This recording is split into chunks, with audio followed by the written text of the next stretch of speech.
y este desamparado corazón que tengo.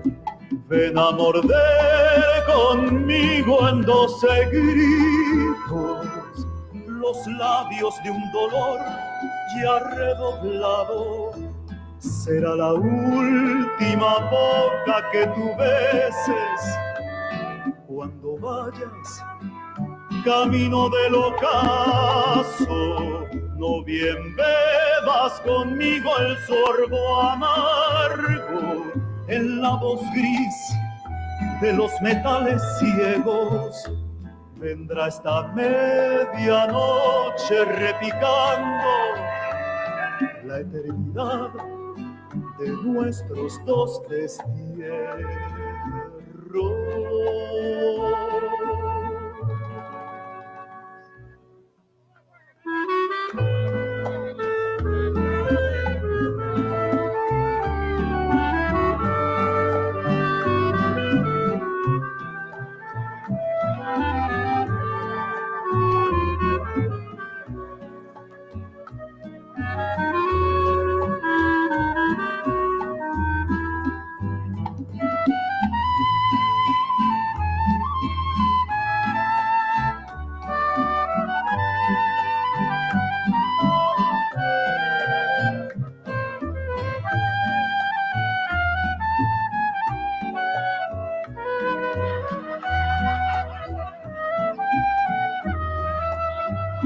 Ven a morder conmigo en 12 gritos los labios de un dolor ya redoblado. Será la última boca que tú beses cuando vayas camino del ocaso.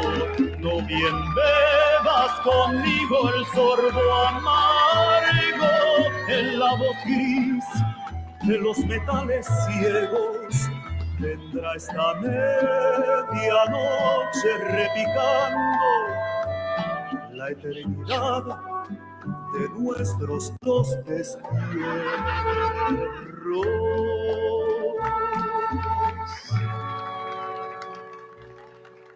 Ven a besar conmigo en 12 copos la nieve amarga que fundió el infierno sobre la altura de mis sienes, y este desamparado corazón que tengo.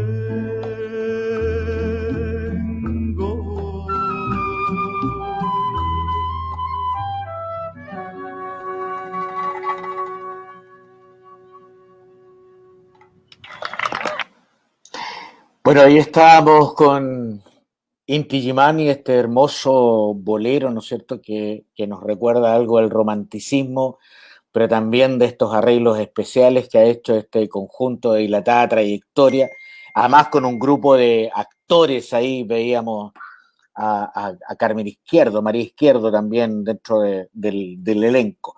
Bueno, hoy día nos reunimos en este conversatorio número 9 de Eje Sindical Constituyente, un aporte que creemos que es relevante a la ciudadanía, en tanto una ciudadanía informada es una ciudadanía empoderada, y eso es lo que queremos a quienes van a ser los co-creadores de esta carta fundamental que va a regir los destinos a por lo menos 40, 50 años próximamente. Y tenemos varios invitados muy especiales. Voy a empezar, por cierto, ¿no es cierto?, con quien nos acompaña hoy día, con Jimena Ábalos. ¿Me ves, Jimena, y me escuchas? Parece que se nos quedó pegada la Jimena. Vamos a ver, se nos fue. Bueno, vamos con nuestro abogado laboral. Tienes muteado, ahí sí. Javier Pinea, candidato constituyente del Distrito 10, Región Metropolitana. ¿Cómo estás, Javier? Muchas gracias por acompañarnos. Muy bien, Jaime, muchas gracias por la invitación. Un gusto saludar a todas las compañeras y compañeros que componen el Eje Sindical Constituyente. Abogado, ¿se dice abogado laboral o laboralista? Yo diría abogado de la clase trabajadora en específico, porque el proyecto ¿Ya? nuestro, más allá de la defensa laboral, está destinado solamente a la defensa de la clase trabajadora. Perfecto. Pero laboral, laboralista, laboral se ocupa en la jerga jurídica.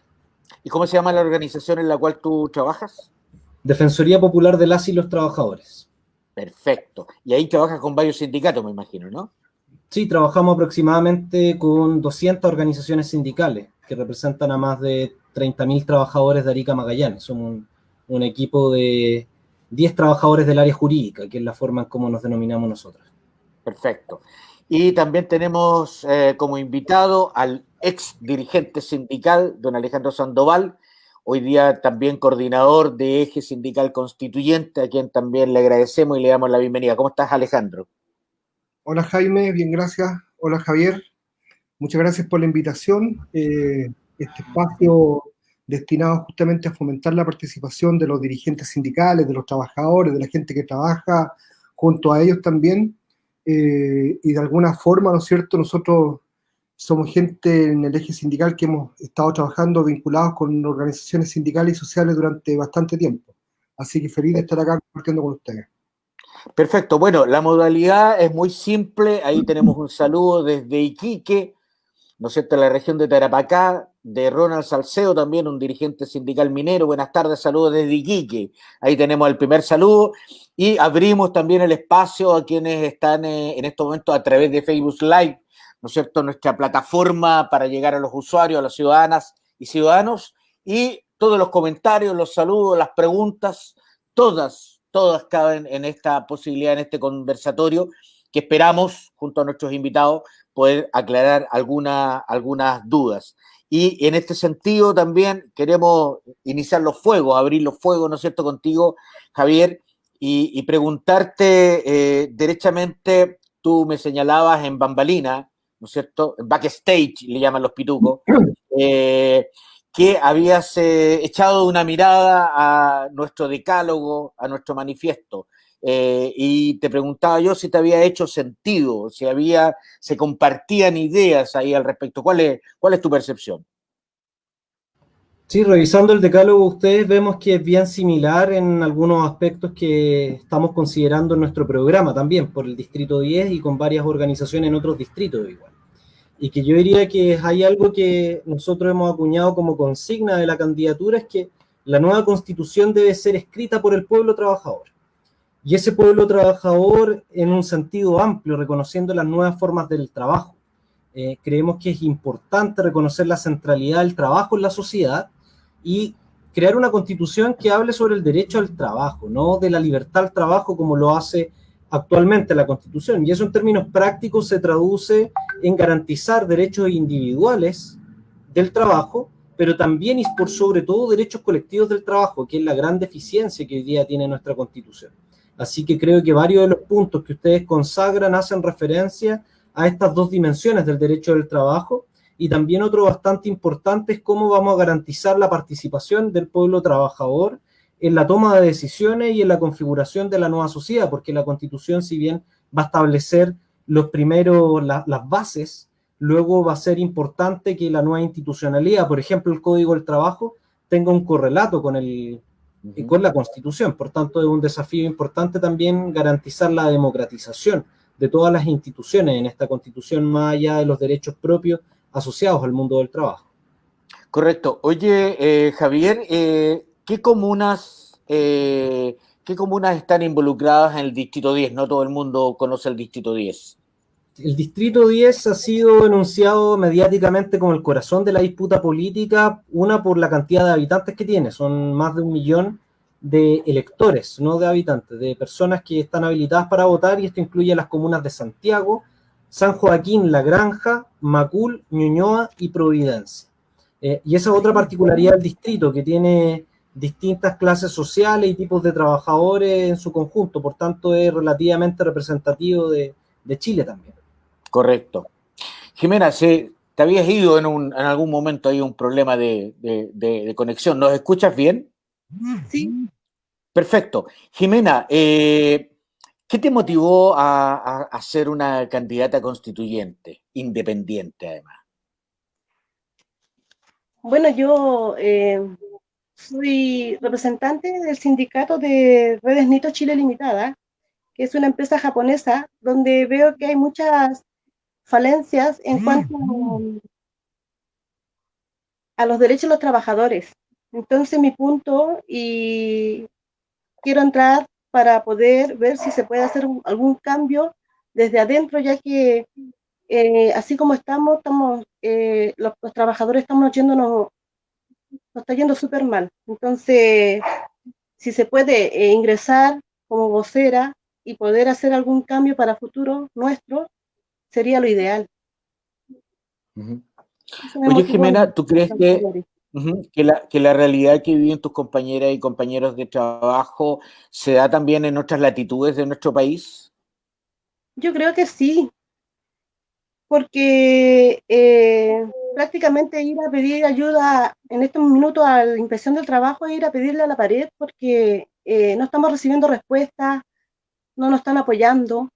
Entonces, creo que ahí hay un mal manejo o el puesto está mal otorgado, porque no, de todas las peticiones que hemos hecho, ninguna respuesta ha llegado a nosotros favorable. Perfecto. Bueno, ahí tenemos un saludo de Carlos Flores Valenzuela. Buenas tardes, un saludo a todas y todos. Perfecto, Carlos, una vez más con nosotros. Alejandro, el primer punto de nuestro decálogo define lo que debe ser el trabajo para los seres humanos. Yo creo que sería bueno reflexionar, ¿no es cierto?, y iniciar esta conversación con ese primer artículo, ¿no es cierto?, que habla justamente de lo que debe significar el trabajo para los trabajadores y trabajadoras. Sí, perfecto, gracias Jaime. Bueno, lo que nosotros vimos al construir este decálogo, que no tiene 10, sino que tiene 11 puntos, los cuales no pudimos finalmente dejarlo en 10 porque eran todos relevantes, dice que el trabajo, ¿no es cierto?, una actividad que dignifica al ser humano, y en ese sentido nosotros pensamos que una de las cosas importantes para poder participar y tener una actividad real como ser humano en el mundo del trabajo tiene que estar en primer lugar consagrado de alguna forma en nuestra Carta Constitucional y luego de ello obviamente en las legislaciones que se vayan realizando a partir de esto. Como dice un amigo nuestro, no trabajamos para vivir, y no vivir para trabajar. Digamos, la jornada de trabajo de alguna forma también tiene bastantes limitaciones. Hay sectores de las distintas industrias en las cuales los trabajadores tienen que de alguna forma estar fuera de su hábitat, de su familia, lejos de su entorno durante bastante tiempo, y no tan solo me refiero a la gente que trabaja en zonas lejanas, sino que también lo vemos en la misma urbe, ¿no es cierto? Gente que trabaja en áreas de comercio y otras áreas más, que de alguna forma, ¿no es cierto?, tienen que, a partir de su propio trabajo, ir generando los recursos necesarios, y eso muchas veces implica, ¿no es cierto?, que están más bien dedicados a trabajar y no a vivir. Y eso es lo que nosotros de alguna forma queremos reflejar en nuestro primer punto, nuestro primer artículo, nuestro primer número del decálogo, en el cual nosotros queremos reforzar la actividad de las personas y resaltar el trabajo de cada uno de ellos, dignificando la calidad que cada uno de nosotros tenemos en este mundo. Uh-huh.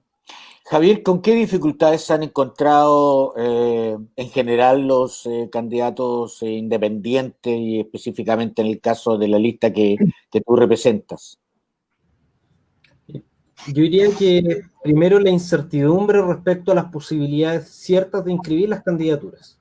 Hasta hace un mes recién se abrió la plataforma electrónica para reunir las firmas. Entonces ese fue un primer impedimento, la incertidumbre respecto a eso. E incluso más, hace no más de 15 días supimos que el distrito iba a tener solo 7 escaños, lo cual implicaba una configuración en la lista solo con 8 candidaturas y no 9 como existían anteriormente. La pandemia igual ha sido un impedimento para poder realizar actividades presenciales. En Santiago las últimas 2 semanas nos hemos encontrado en fase 2, lo cual igual ha limitado la campaña en terreno y ha reducido principalmente la obtención de patrocinios a través de las redes y trabajo mediático virtual que uno puede realizar. Así que esa incertidumbre además fue provocada, según nuestra interpretación, a propósito por los partidos políticos. Si este tema, el proyecto de ley se ingresó en marzo, de hecho el acuerdo por la paz y la nueva constitución se viene discutiendo desde noviembre, se aprobó en diciembre, y recién ahora, en octubre, terminaron la tramitación efectiva de la ley. Y eso en algún momento también generó un desincentivo a algunos dirigentes sociales que decidieron competir bajo o intentar competir bajo un escaño de partidos políticos, que en la práctica muchos de ellos lo han dejado fuera también. Así que creo que esas han sido las principales trabas, pero como hemos manifestado desde un primer momento, más allá de que nosotros reconocemos las trabas, estamos dispuestos a dar todas las luchas y no nos vamos a quedar ni nos vamos a hacer un lado. Así que de eso le hemos puesto todo el esfuerzo y esperamos durante esta semana inscribir nuestra lista, que es una lista de unidad del movimiento social independiente. Así que reúne varios dirigentes sociales y sindicales en el distrito. Javier, tengo entendido que incluso en el caso de los inmigrantes, ¿no es cierto?, ellos podrán votar el 11 de abril, sin embargo, hoy día no pueden patrocinar. Es una de las... Es un absurdo donde el CERVEL le pasa la pelota al Congreso y el Congreso al CERVEL. El CERVEL se excusa que utilizaron el concepto de ciudadano y que el concepto de ciudadano consagrado en el artículo 13 de la Constitución haría solo referencia a personas de nacionalidad chilena. No así el artículo siguiente, que consagraría el derecho al voto y que estaría de una forma más expansiva, incluyendo a aquellos que tienen una residencia permanente en Chile. Esa es la excusa que da el CERVEL. Por tanto, acá lo importante es el comportamiento xenófobo que existe. Si la persona tiene capacidad para votar y está habilitada para votar, debería tener habilitación para patrocinar. En el derecho ocupamos una jerga: quien puede más, puede lo menos. Por tanto, debe ser razonable que las personas pudieran patrocinar si van a poder votar. Así que vemos derechamente esto como un veto xenófobo, una discriminación en contra de la población extranjera que reside en Chile. Y solidarizamos, por cierto, las organizaciones migrantes, entre las cuales igual se incluye un compañero que va a nuestra lista, que es Manuel Hidalgo. Exactamente, economista, gran economista. Jimena, ¿qué comunas representa el distrito 2 en Tarapacá, en la región de Tarapacá? ¿A qué comunas representas tú? A la comuna de Iquique. A la comuna de Iquique. A la comuna de Iquique. ¿Y cómo ha sido el apoyo de tus compañeras y compañeros respecto, porque tú tienes que reunir una cantidad importante de firmas? ¿Cómo va eso? Me está saliendo, me complica porque en la empresa que yo estoy es prácticamente cosmopolitan. Hay muchas nacionalidades y ninguno me puede apoyar. Casi el 30% de los sindicalistas al cual yo represento son todos extranjeros. Entonces no los dejan votar, no han podido y le han mandado de regreso la solicitud o el apoyo y no han podido apoyarnos a nosotros. Eso, yo creo que me ha costado un poquito más. Ya. ¿Y cuál va a ser tu estrategia? Me imagino el barrio, tu comunidad, tu vecindad, la gente que te conoce. Estoy por Facebook hablando con mis compañeros de curso, de la universidad, de la enseñanza media. Mis compañeros de trabajo igual están aportando. Conocidos, tengo una línea de micros que me ofrecieron el apoyo para pegar afiches. Tengo una periodista que quiere entrevistarme por ser mujer y estar acá en las listas. Y el apoyo de toda mi familia es lo que tengo. Ya. Estoy bien. ¿Y la gente que te apoya ha tenido algún tipo de complicaciones, por ejemplo, para patrocinarte con la clave única, por ejemplo? Lo que pasa es que en la empresa donde yo estoy no piden un cuarto medio. Entonces, cada cosa que yo le tenga que pedir a alguien, tengo que explicárselo 2 o 3 veces o tengo que ir a hacerle el trabajo yo. De eso es lo que carece la empresa donde estamos nosotros. Entonces, prácticamente tengo que hacer cursos, ir para allá y explicarle paso a paso para que puedan votar, porque la gente no entiende así, aprieta acá, aprieta allá, no sé, hay que ir. Ya. Y me cuesta más porque con con esta cosa de la pandemia, donde hay 2 permisos a la semana, es mucho más difícil ir y llegar y hacer un pequeño curso para que la gente pueda votar. Sí. Oye, ¿y cómo ha sido el manejo, la estrategia de tus redes sociales? Porque es una, o sea, Javier también comentaba que con las cuarentenas uno no puede ser puerta a puerta, como hubiese sido en un proceso lógico. ¿Cómo se hace hoy día? ¿Cómo llegas a las personas que debieran escucharte, creerte y votar por ti? Bueno, ahora mi equipo, con el que yo estoy, es un muy buen equipo. Hicieron un tríptico que estamos ahora sacándole copia y tengo familiares o familias con empresas, entonces voy a llevar un poco a la ferretería, un poco más allá, para que empiecen a sacar y conocer a la gente que estamos en las listas, o que nos puedan apoyar o darnos el patrocinio. Estamos tratando de hacer puerta a puerta, pero acá en la zona, a 2 cuadras nomás de nuestra casa, para que se pueda difundir de alguna forma. Correcto. Alejandro, uno de los objetivos de Eje Sindical Constituyente es, junto con plantear ideas para el debate, para la reflexión, también es el apoyo de candidatos a través de todo el país. ¿Cómo ha ido aquello? ¿Cómo es el monitoreo que ustedes han hecho respecto de compañeros y compañeras candidatos a esta constituyente? Bueno, hay de todo, han habido bastantes dificultades, ya mencionaban ustedes, para no redundar, la dificultad que tienen eh, extranjeros residentes en Chile para poder patrocinar a sus propios candidatos, y otros temas más, ¿no es cierto?, que de alguna forma la poca información, la poco amistoso que muchas veces ha sido este proceso con la gente, seguramente nos va a dar algunas sorpresas no muy agradables. O sea, nosotros pensamos que de alguna forma los trabajadores están hoy día, algunos de ellos, intentando hacer inscripciones, pero también muy tardías. Pensamos que hay una problemática importante respecto a la falta de politización de los sindicatos y de los trabajadores, cosa que se miraba con muy malas señales, ¿no es cierto?, una vez terminada la dictadura y el proceso de transición en marcha, donde en general la mayor parte de los dirigentes sindicales y de los trabajadores viven encerrados en sus propias empresas. O sea, la legislación además promueve eso, no promueve otra cosa, pero romper ese cerco ha sido bastante complejo.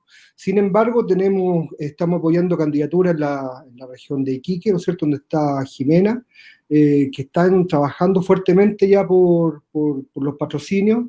En el caso del Distrito 10 también estamos apoyando a Manuel Hidalgo, donde va Javier Pineda, también el mismo listado que está Manuel, y estamos haciendo alguna revisión en el distrito 8 y 7 de acá de Santiago y en el distrito de Copiapó.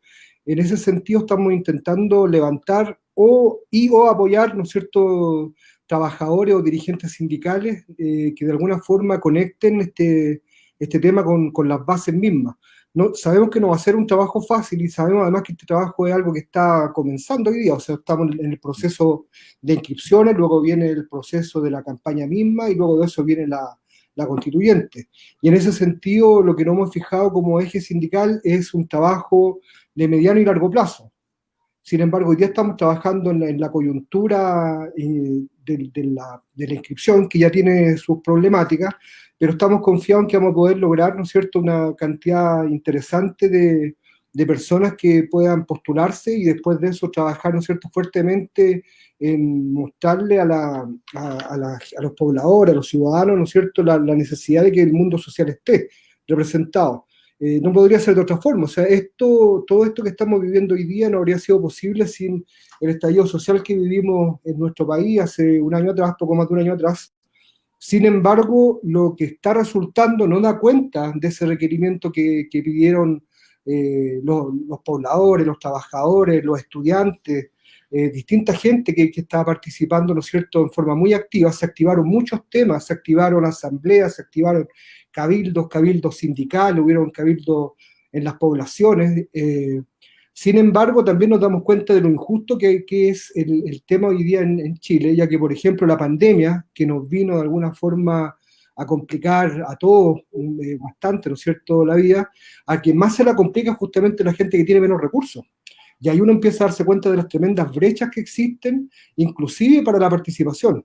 Entonces, en ese sentido, nosotros estamos muy empeñados en tratar de hacer lo que sea necesario para poder llegar con la voz de los trabajadores, de los pobladores, de los estudiantes, de la gente que de alguna forma hace la ciudadanía en Chile, y arrebatar lo que nos han quitado durante muchas décadas. Yo creo que eso es lo importante, rescatar de alguna forma, ¿no es cierto?, algunas garantías que pudimos tener en el pasado. Hay un montón de temas que revisar, y que seguramente no todo ello lo va a resolver una nueva constitución, pero sin lugar a dudas que una nueva constitución puede de alguna forma fijar o rayar la cancha donde pudiésemos tener hacia adelante un Chile distinto, con otros modelos de relaciones laborales, con negociaciones por rama, por ejemplo, que de alguna forma hacen avanzar.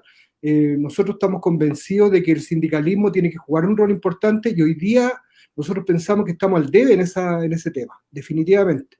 Hay mucha gente empeñada en avanzar en esto, pero no ha sido fácil, y eso de alguna forma tenemos que tratar de revertirlo, y eso es uno de los temas principales que queremos trabajar en el futuro inmediato en el eje. Correcto.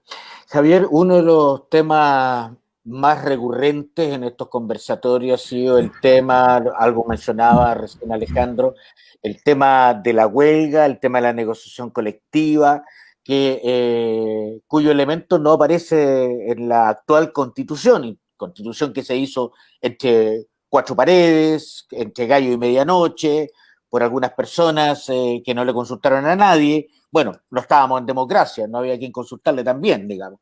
Entonces, hoy día, en esa mirada que hoy día las trabajadoras y los trabajadores dan al derecho a la huelga, ¿cuál debiera ser, a tu juicio, los elementos claves para ese reconocimiento que es fundamental en todas las naciones modernas y desarrolladas del mundo? Sí, mira, yo creo que hay que consagrarla, pero a veces menos es más. ¿Cuál debiera ser, a tu juicio, los elementos claves para ese reconocimiento que es fundamental en todas las naciones modernas y desarrolladas del mundo? Mira, yo creo que hay que consagrarla, pero a veces menos es más. ¿Cuál debiera ser, a tu juicio, los elementos claves para ese reconocimiento que es fundamental en todas las naciones modernas y desarrolladas del mundo? Mira, yo creo que hay que consagrarla, pero a veces menos es más. ¿Cuál debiera ser, a tu juicio, los elementos claves para ese reconocimiento que es Tengo fundamental? una repetición del audio, ustedes también, ¿no? Desarrolladas del mundo. Con el audio. Hay que consagrarla, pero a veces menos es Algo raro, extraño, como se metieron ahí, se está repitiendo Sí, está el audio, no sé qué pasó. como Se repetidora. metieron aquí, yo tengo claro de qué lista se metieron, po. Nos están boicoteando por todos lados. A ver, Javier, si podemos retomar. Ahora parece que se arregló y no tenemos retorno. Sí. Como decía, mira, yo creo que hay que garantizar la libertad sindical, consagrar expresamente el derecho a la organización, sindicalización, sindicación, como se denomina, el derecho a la negociación colectiva en todo nivel, de forma expresa, que permita la negociación colectiva ramal o sectorial. Hay que dar una discusión de qué forma lo vamos a consagrar o si lo vamos a dejar un poco más abierto. Hay que consagrar también la negociación colectiva, no solo en ese nivel, sino que en cualquier nivel que quiera desarrollarlo las organizaciones de trabajadores y trabajadoras. Y por otro lado, también consagrar el derecho de la huelga como un derecho fundamental. Y eso implica reconocerla también en sus manifestaciones, que son las más polémicas respecto a las huelgas por solidaridad, incluso a la huelga política, que son aquellas que escapan de la negociación por condiciones de mejoras laborales, porque la huelga de solidaridad puede ser en solidaridad a otras organizaciones sindicales, como en algún momento lo ha anunciado y lo ha ejercido de facto en algunos turnos en la Unión Portuaria, y en otros casos, como lo demuestra la huelga del 12 de noviembre, la huelga por razones políticas. Entonces creo que es importante tener esa consideración de la triada de la libertad sindical en los términos consagrados incluso con estándar OIT, que es la Organización Internacional del Trabajo, porque luego de eso es importante que no exista una sobrereglamentación. A veces, muchas veces nos gusta igual dejar todo absolutamente reglado, y creo que en materia del derecho colectivo del trabajo, a diferencia del derecho individual del trabajo, donde sí vale la pena establecer los mínimos de forma clara, es mejor dejar que las organizaciones sindicales puedan expresarse y más bien establecer limitaciones o restricciones a las acciones que pueda generar el empleador para limitar ese ejercicio de la libertad sindical. Entonces, al menos esa es la visión que tenemos nosotros sobre cómo debiese garantizarse la dimensión del derecho colectivo del trabajo. Correcto. Jimena, tú representas, tal como lo decías en tu presentación, a las mujeres trabajadoras. Desde esa perspectiva, desde tu realidad y desde tu percepción, ¿no es cierto?, laboral, ¿tú consideras que en el área en que tú trabajas, la experiencia que tú tienes, el trato hacia los hombres y mujeres es igualitario, es equitativo? No, no lo es. En la empresa que trabajo son japoneses. Los japoneses son machistas. Eh, Puede llegar una persona nueva y una mujer que tenga 20 años van a asumir al que llega recién, porque no puede una mujer tener el control sobre como gerente de producción, gerente de alguna otra forma. Nosotros estamos limitados ahí en esa empresa en la que trabajo yo, y habemos muchas mujeres solteras, madres solteras, así es que lo único que nos queda es tratar de mantenernos ahí con el trabajo y acatar nomás, porque como estamos ahora, hay que priorizar lo que es trabajo. No es un lujo, ahora es un lujo estar trabajando. Y lo que es la empresa donde trabajo, como son japoneses, no nos permiten ascender, sobre todo a nosotras. ¿Y hay discriminación también en los sueldos? Por ejemplo, dos personas que ejecutan la misma labor ganan de forma distinta, las mujeres ganan menos, por ejemplo, que los hombres. Sí, ganamos el tercio, la 3/4 parte de lo que gana el sueldo de un hombre, haciendo lo mismo, incluso más. Porque simplemente la mujer es como más organizada y le hace más la pega al jefe, y el jefe se gana mucho más el sueldo que nosotros. Nosotros producimos y él solamente firma o por estar en cabeza de nosotros, pero nunca vamos a llegar a la igualdad con ellos, son muy cerrados. Jimena, y esta sería una de tus banderas de lucha, por así decir, ¿no es cierto? Esta igualdad ante no solo la ley, ante la Constitución, ¿no es cierto? Esta dignidad que merecen mujeres y hombres para participar en forma equitativa, igualitaria, con los mismos derechos, los mismos deberes. Yo creo que debería haber igualdad, por lo que nosotros perdemos como mamá el primer paso de un hijo, o a lo mejor el que vaya el primer día a clase, que nosotros perdemos por ir a trabajar, y ellos también lo pierden, pero tienen una familia, una señora a lo mejor que les puede sacar una foto y poder mostrarle algo, pero nosotros no vamos a tener nunca un recuerdo de un familiar en los primeros pasos, o como mamá que les digo, hay que seguir luchando para poder tener un sueldo digno y poder darle una mejor estándar de vida al bebé. Entonces, mi bandera de lucha es eso, y que todos seamos un poco más equitativos. Perfecto. Javier, te voy a leer la pregunta porque es muy larga y si la pongo ahí en pantalla los va a tapar a todos ustedes. ¿Ya? Javier dice, sabemos que la ciudadanía rechaza que la clase política redacte la propuesta de la nueva Constitución. Sin embargo, durante este proceso de participación ciudadana, se ve compleja la participación de los independientes.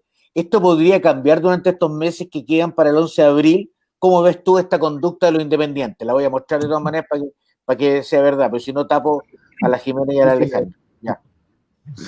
Mira, a nosotros nos gusta hablar de independientes del movimiento social, porque sin entrar a analizar la ontología o qué es ser independiente, en efectos legales, un independiente es una persona que no milita en un partido político legal. Esa es la definición legal. Por tanto, en esa bolsa cae gente que ha sido cómplice de los últimos 30 años, como Jorge Chausson, incluso como la Patricia Politzer, que también fue funcionaria de los gobiernos de la Concertación, a dirigentes legítimos del movimiento social, organizaciones sindicales, organizaciones territoriales que han luchado en contra de la administración de los 30 años. Entonces yo diría, primero, a nosotros nos interesa fortalecer las apuestas de independientes del movimiento social. En torno a las trabas de participación existen, son reales, los partidos le dan impuestos, yo les comentaba los problemas con las firmas, pero yo me atrevería a decir, y ahí respondo también a una pregunta que plantea el compañero Ronald, sobre cómo se ve la visualización de estos independientes del movimiento social. Yo creo que deberíamos estar por lo menos en 15 distritos.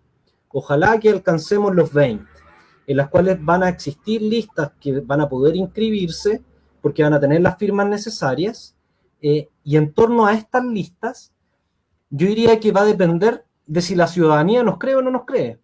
Creo que ahí tenemos que luchar contra el cerco mediático que va a existir.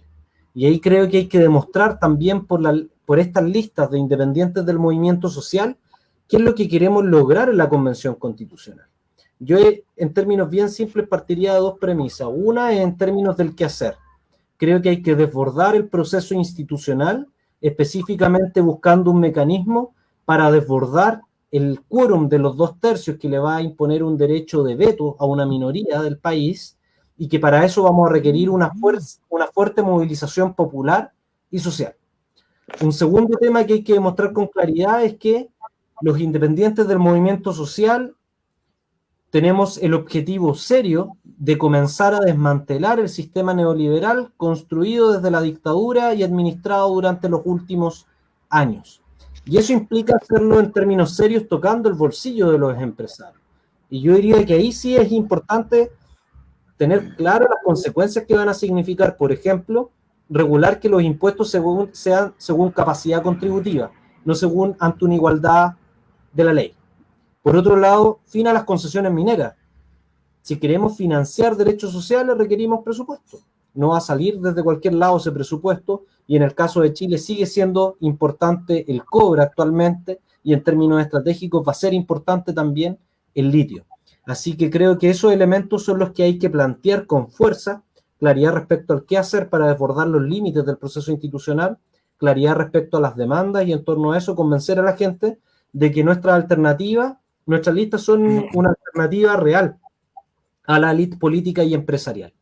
Creo que, por ejemplo, la experiencia en el Distrito 10, tenemos compañeras que han encabezado las movilizaciones feministas, compañeros que han estado siempre trabajando con la clase trabajadora, hay compañeros que han encabezado la lucha en contra del sistema de AFP y la previsión social, compañeras que han encabezado la lucha por el derecho a la cultura. Entonces hay compañeras que provienen de asambleas territoriales surgidas al calor de la lucha del 18 de octubre. Creo que esa diversidad nos permite situarnos como alternativa, y algo que está de moda también, que hablar de la unidad. Yo diría unidad en torno a esa claridad. Y estas listas del movimiento social están demostrando unidad, pero unidad de las y los que luchan. Y creo que eso es fundamental. Si logramos transmitir eso, yo creo que las posibilidades son reales, porque si uno dice, hoy en día mirando cifras, cerca de un 6% del padrón milita en una organización política. No más de un 15% del padrón se siente identificado con una organización política. Eso en términos potenciales no significa que vamos a tener ese apoyo automáticamente. Sí, tenemos cerca de un 85%, supongamos un 80% del electorado, según la última votación del plebiscito, que podría votar por estas listas si es que las ve como una alternativa real, como una alternativa seria. Entonces yo creo que si logramos romper ese cerco mediático y logramos situarnos como alternativa, podríamos dar una sorpresa. Y esa cuestión no es solo voluntarismo. Hemos visto que en elecciones en países similares, la alternativa es outsider al sistema político, que no significa que sean buenas ni malas, simplemente que no provienen del sistema político, o que a lo menos discursivamente se sitúan como una posición por fuera del establishment, tienen buenos resultados electorales y terminan llevándose la mitad de los votos. Entonces yo creo que si logramos demostrar esa solidez discursiva, pero por sobre todo apelando desde dónde venimos, qué es lo que planteamos, creo que tenemos chance de integrar con buenos porcentajes una bancada del movimiento social que intente materializar los anhelos por los cuales luchamos a lo largo durante todo este tiempo, desde antes del 18 de octubre, pero con más fuerza desde el 18 de octubre hasta la fecha. Correcto. Alejandro, uno de los puntos, para ser más específico, el punto 2, asume desde Eje Sindical Constituyente el rol que debiera tener en la nueva Constitución el Estado. Y esto es fundamental, porque obviamente es el soporte, la estructura sobre la cual, ¿no es cierto?, y sobre todo aquellos sectores que son más vulnerables necesitan que el Estado sea un Estado garante más que un Estado subsidiario que da dádivas cada cierto tiempo. ¿Cuál a tu juicio y a juicio de Eje Sindical Constituyente debiera ser este rol fundamental para la próxima Carta Constitucional? Bueno, en este punto, claramente una de las cosas principales, ¿no es cierto?, reducir las brechas, dejar, ¿no es cierto?, o bajar el tema de la discriminación. Hay mucha discriminación salarial, no tan solo por género, sino que por otros motivos más, inclusive por el origen que tiene cada uno, donde nació, muchas veces te marca el sueldo que va a percibir, o donde estudiaste. En ese sentido, es cosa de mirar, por ejemplo, gran parte del gobierno hoy día, la mayor parte de los ministros y subsecretarios provienen de una minúscula cantidad de colegios privados, ¿no es cierto?, de la zona oriente de la capital. En ese sentido uno se da cuenta que efectivamente hay discriminación no tan solo de género, no tan solo del tema por el color de la piel, no tan solo por el tema de tus orígenes, sino que muchas veces tenemos inclusive discriminación que tiene que ver con las distintas etnias. Y en ese sentido lo que nosotros esperamos como eje sindical es fortalecer, ¿no es cierto?, la no discriminación y de alguna forma también favorecer a las personas que tienen distintas capacidades, adoptando de alguna forma y adecuando los trabajos mismos a que esta discriminación vaya desapareciendo. Y en ese sentido, inclusive, hay temas que tiene que abordar fuertemente, y quizás esto ya un poco fuera de la Constitución, el tema de la negociación colectiva, por ejemplo. La negociación colectiva y el derecho a huelga, uno tiene que entender que son esenciales, son la base para que los trabajadores puedan reequilibrar la relación laboral, que es desigual.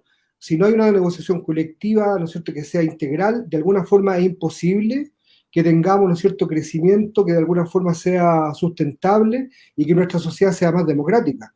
Y en ese sentido, el tema, ¿no es cierto?, de la protección o qué es lo que tiene que hacer el Estado en esa área, claramente es potentísimo. Y estamos claros que los políticos, ¿no es cierto?, que de alguna forma han estado casi la última mitad de siglo, del año 73 hacia acá, no han estado promoviendo eso en forma concreta. Avances han habido desde que estábamos en tiempo de dictadura, eso nadie podría dudarlo, pero también los tiempos han cambiado, las sociedades han cambiado y en algunas áreas estamos más precarizados inclusive. Entonces nosotros pensamos que de alguna forma el Estado tiene que velar por esto y de alguna forma proteger al trabajador, y para que ese Estado proteja, ¿no es cierto?, a ese trabajador, es el trabajador quien tiene que de alguna forma llevarlo adelante. Tenemos que dejar de ser ciudadanos y trabajadores, como dice el historiador Gabriel Salazar, peticionistas, y tenemos que transformarnos, ¿no es cierto?, en tener la creatividad para poder conducir los destinos de nuestro país. Yo creo que de alguna forma eso es lo que nos falta. Nosotros en el eje constituyente sí tenemos de alguna forma la visión de poder, claramente. O sea, nosotros queremos cambiar esto, no queremos adornarlo ni ponerle de alguna forma algunas pequeñas cosas que pudiesen mejorarlo. De eso ya vivimos 30 años y fue más que suficiente. Entonces, nuestra propuesta claramente tiene que ver con lo que te decía Jaime, el tema de la no discriminación, pero todos estos temas de la no discriminación y de tener leyes que sean distintas y que vayan en contra de la precarización del empleo, que hayan mayor equidad de género y de otras cosas más, no va a depender de los políticos, si ya no se hizo. O sea, pensar que lo que se trató de hacer durante estos 30 años se va a hacer ahora es una utopía. Entonces, en ese sentido, la única forma es que tengamos, ¿no es cierto?, hoy día constituyentes que de alguna forma van a hacer un trabajo que debería estar, ¿no es cierto?, legislando o marcando, ¿no es cierto?, el terreno para nuestra sociedad durante los próximos, qué sé yo, 30, 40 años. Y en ese sentido, claramente hay un trabajo importante que hacer, y sin lugar a dudas que esta elección que vamos a tener el día 11 de abril va a ser la más importante que tengamos en mucho tiempo. O sea, es más importante que las elecciones de alcalde, es más importante que las elecciones, ¿no es cierto?, de diputados y senadores, de gobernadores, y sin lugar a dudas más importante que la elección de presidente. En ese sentido, nosotros tenemos toda la fe puesta en esto y queda harto trabajo por hacer, porque una vez que tengamos esto, después hay que ser mayoría dentro de la constituyente para ir votando. Y después de eso tenemos un plebiscito de salida.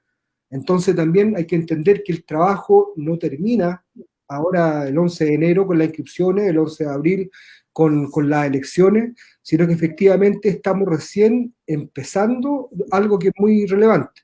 Pero la relevancia que tiene este proceso de los próximos 90 días es que quienes nos van a representar tienen que de alguna forma ser personas que estén en condiciones de preocuparse de la protección de los ciudadanos de nuestro país, de los trabajadores, de los ancianos, de tener mejores pensiones, de tener mejores salarios y de alguna forma que la relación laboral sea distinta, lo que también asegura de alguna forma paz social, que es lo que también buscamos todos.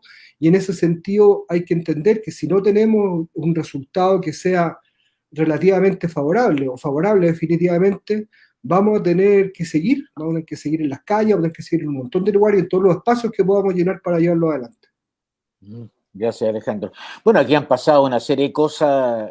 Vemos a un grupo importante de lobos vestidos de oveja que dejan sus cargos en el Parlamento, dejan los ministerios, incluso el gobierno empieza a presionar para que los ministros se vayan luego y se transformen en candidatos constituyentes. Bueno, ahí están todas las lucas, obviamente, están todos los medios de comunicación a su favor, o sea, tienen todas las de ganar y van en una lista única, además, en términos matemáticos, ¿ya? Pero bueno, la idea, como decía Juan Carlos Ramírez, romperla, en definitiva.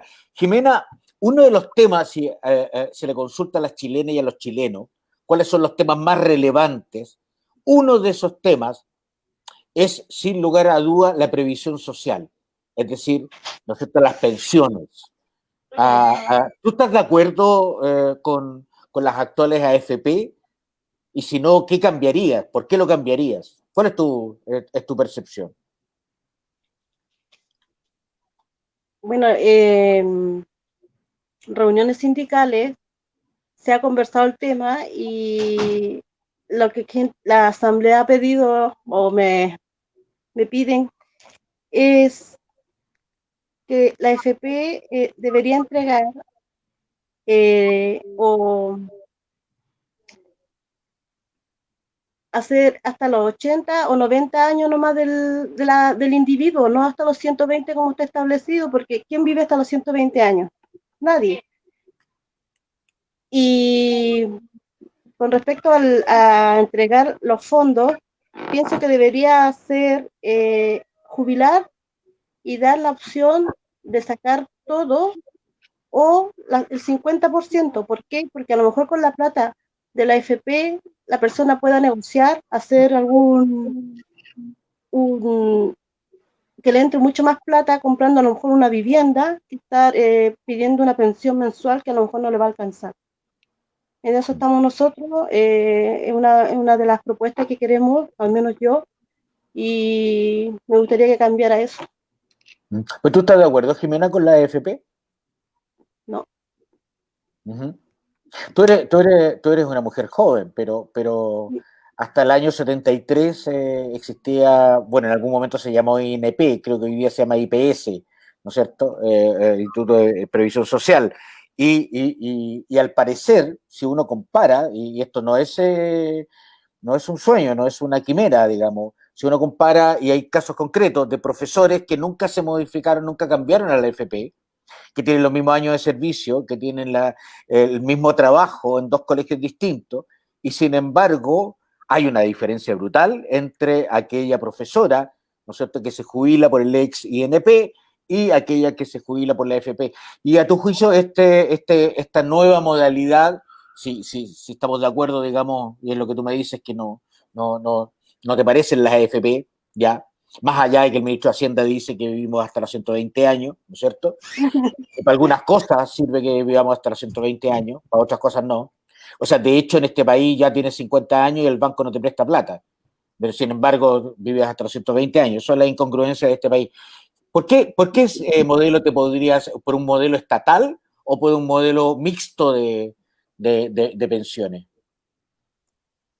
Yo creo que mixto. ¿Y por qué no estoy de acuerdo con la AFP? Porque ellos juegan con nuestro dinero y si ellos ganan, nosotros ganamos casi la miserable parte de las ganancias y cuando pierden nos sacan un montón, mucho más de lo que nos entregan. Entonces, si fuera un poco más parejo o fuera la realidad, yo estaría de acuerdo con la AFP, pero si no, no. Y me gustaría que se volviera a hacer con otras nuevas leyes, si es que se va a seguir manteniendo. Aquí Claudio, a Claudio le quedó la misma duda que a mí, ¿no es cierto?, respecto a si está de acuerdo con mantener la AFP. Y obviamente la AFP, más allá del rito histórico, que además coincidentemente, fíjese, el hermano del presidente de la República, creó, ¿no es cierto?, también entre gallos y medianoche, este sistema nefasto que además discrimina, tal como decías tú, cuando estas instituciones pierden, se la cargan a los trabajadores y cuando ganan les entregan un diezmo, ¿no es cierto?, como contribución. O sea, es un sistema obviamente indigno para las trabajadoras y trabajadores de este país. Está el caso hace un año atrás de un trabajador jubilado de Punta Arenas, me acuerdo exactamente, que recibía exactamente 1.800 pesos. Esa era su jubilación, 1.800 pesos. Cuando se le preguntó al superintendente, dijo, bueno, es que se hizo un cálculo hasta los 115 años. Y por eso es que recibía esa cantidad. Bueno, hay una serie de elementos, Javier, que aparecen hoy día en este modelo de constitución. A tu juicio, ¿cuáles son los que hay que erradicar de raíz y que no pueden volver a aparecer en una futura constitución de nuestro país?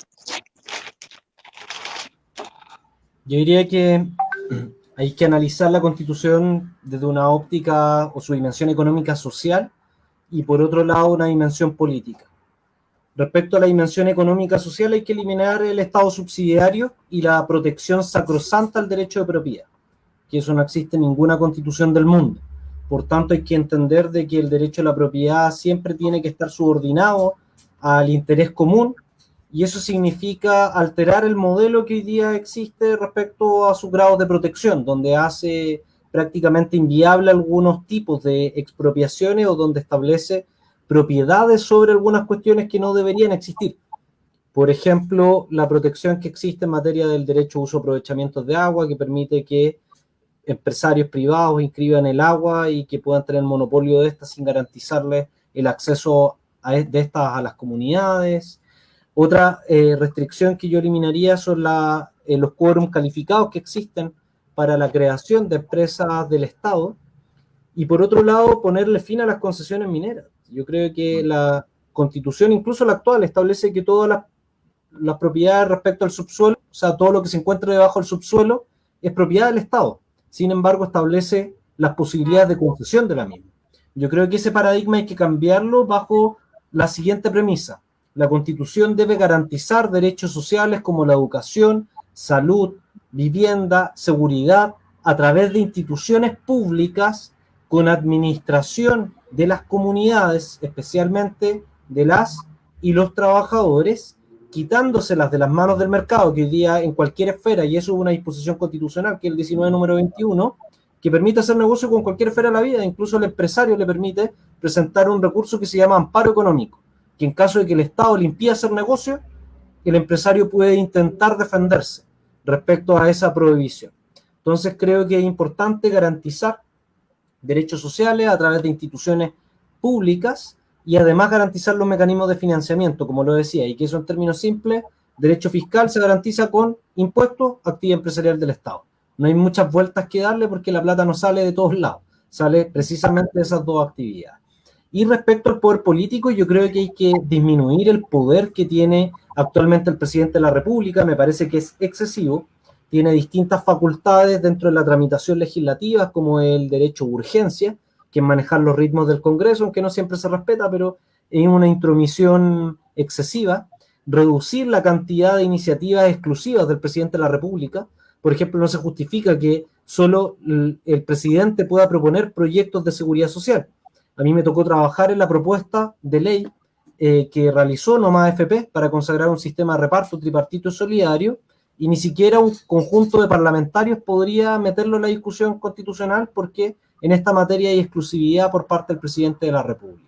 Y creo que también el derecho a veto tiene que regularse. No podemos tener un hiperpresidencialismo como existe actualmente. Y por otro lado, yo diría también hay que hacerse cargo de una omisión importante que existe en materia política, es que no se consagran instituciones que permitan la resolución democrática de los conflictos con amplia participación de las mayorías. Y en eso me refiero concretamente, tenemos que garantizar instancias de democracia participativa, deliberativa, directa, tales como plebiscitos, garantizados a nivel comunal, regional, nacional. Referéndum revocatorio, si es absurdo que Piñera siga gobernando con un 5%, o deberíamos tener mecanismos para llamar a elecciones anticipadas, o bien revocarlo. Si hay una mayoría que no está de acuerdo, tiene las firmas, realizar una votación como existe en otros países. También se podrían consagrar presupuestos participativos a nivel comunal, regional, nacional, y también iniciativas populares de ley, que incluso se podrían mezclar mecanismos. Por ejemplo, un conjunto ciudadano, si elabora una nueva propuesta de pensiones que cumpla con requisitos técnicos en términos de viabilidad de la misma, debería poder plebiscitarse directamente sin necesidad de pasar por el Parlamento, y esto no es utopía, existen los cantones suizos de las iniciativas populares de ley mezcladas con presupuestos participativos, salvo que creamos que las chilenas y chilenos y todas las personas habilitadas para votar en este país no tenemos la madurez política suficiente para tomar decisiones por nosotros mismos, no hay ningún argumento para impedir esas instancias de democracia directa y que nos permitirían avanzar mucho más en conquistas sociales, porque sabemos que hoy en día, si tenemos un sistema desigual e injusto, es porque una minoría, mediante sangre y fuego, impuso las reglas del juego. Y esas reglas del juego no se han modificado. Y hay un riesgo importante, que es con el quórum de los 2/3, insisto con ese punto. Va a ser importante pensar de qué forma lo vamos a subvertir. Y esa forma no solamente va a implicar la construcción de un mecanismo legal, sino que vamos a necesitar movilización para abordar este proceso, para saltar los torniquetes, las trampas del mismo. Así que yo realizaría un llamado principalmente a las organizaciones de trabajadores y sobre todo por la composición que tienen ustedes como eje sindical constituyente, que los sindicatos de la minería tienen que ponerse esta vez, porque los sentimos ausentes en las últimas movilizaciones, sobre todo el 18 de noviembre, en las convocatorias a huelga, y sabemos que la herramienta principal de la clase trabajadora para desestabilizar el escenario político y hacer lo que se vuelque a su favor es la huelga política. Por tanto, nos parece un tema importante instalar. Correcto.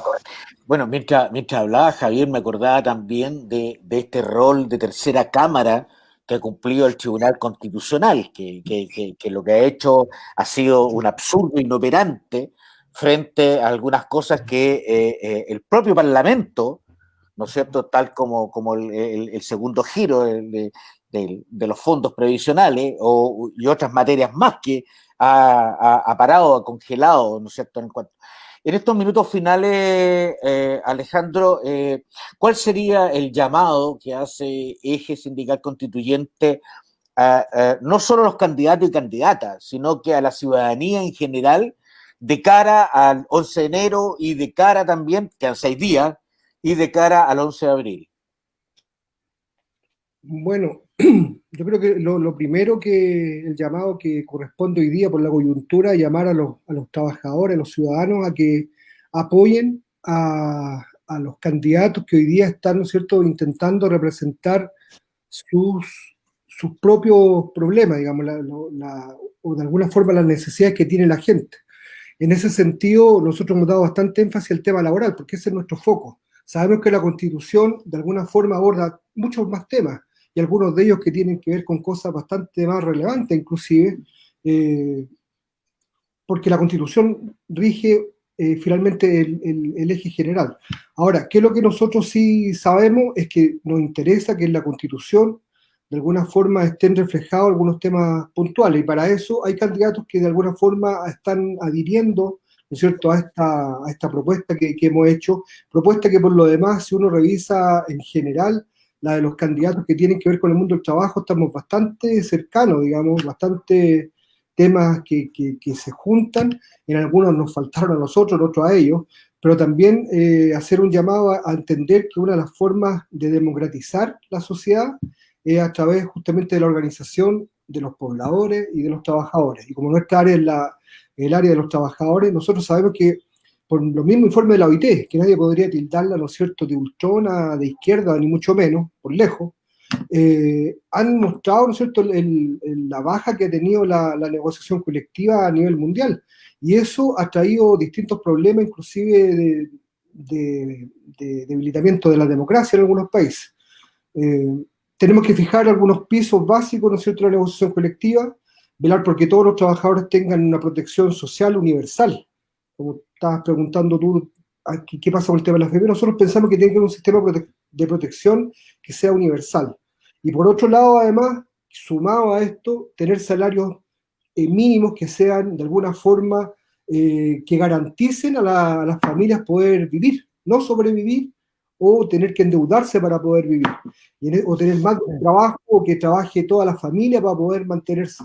En ese sentido, creemos que le estamos robando tiempo, le estamos robando a la infancia, a muchos jóvenes, le estamos robando la vejez que puedan disfrutar muchos de los adultos por no tener un sistema de protección social que sea garante, ¿no es cierto?, por parte del Estado y que de alguna forma le entregue en una forma proporción justa a cada uno de nosotros la retribución que necesitamos para el momento de jubilarnos.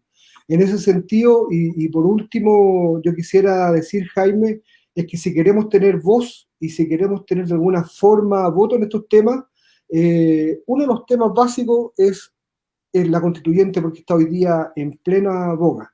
Pero además un llamado a los trabajadores que se sindicalicen, que formen sindicatos, a los sindicatos que negocien de verdad, que se unan a sus compañeros, ya sea territorialmente, con juntas de vecinos, con otros sindicatos.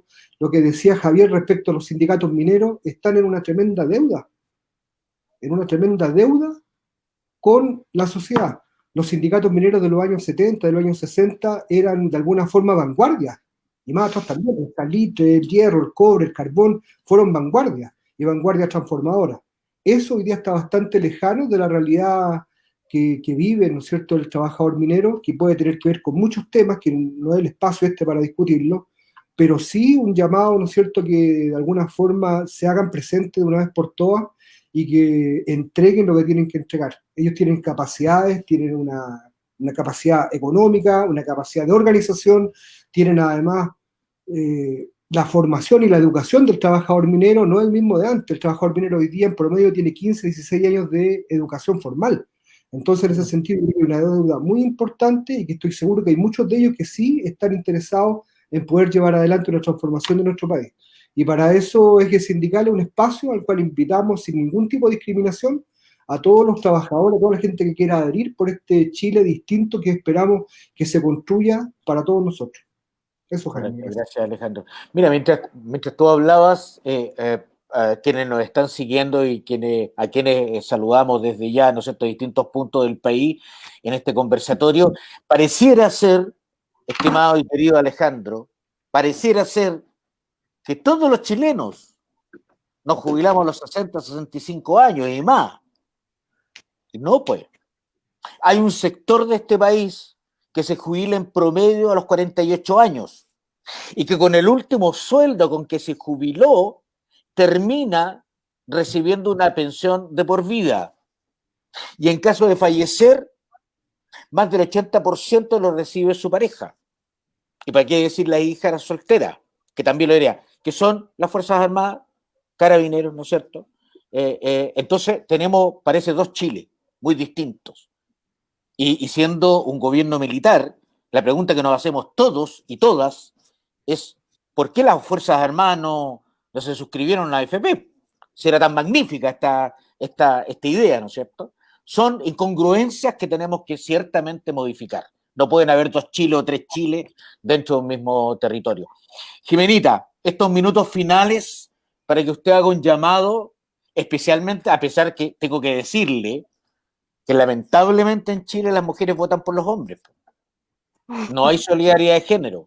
Pero bueno, hagamos un intento igual, por favor, diríjase a sus compañeras, a sus compañeros, para que entonces puedan creer en usted y puedan 11 de abril llegar con todas las adherencias y con todo el respaldo necesario y el 11 de abril tengamos a don Javier por un lado, a doña Jimena por el otro lado y a muchos más compañeros y compañeras defendiendo ahí a las trabajadoras y a los trabajadores de nuestro país. ¿Cuál sería el llamado y la invitación, Jimena, a tus adherentes de la región de Tarapacá, de Iquique?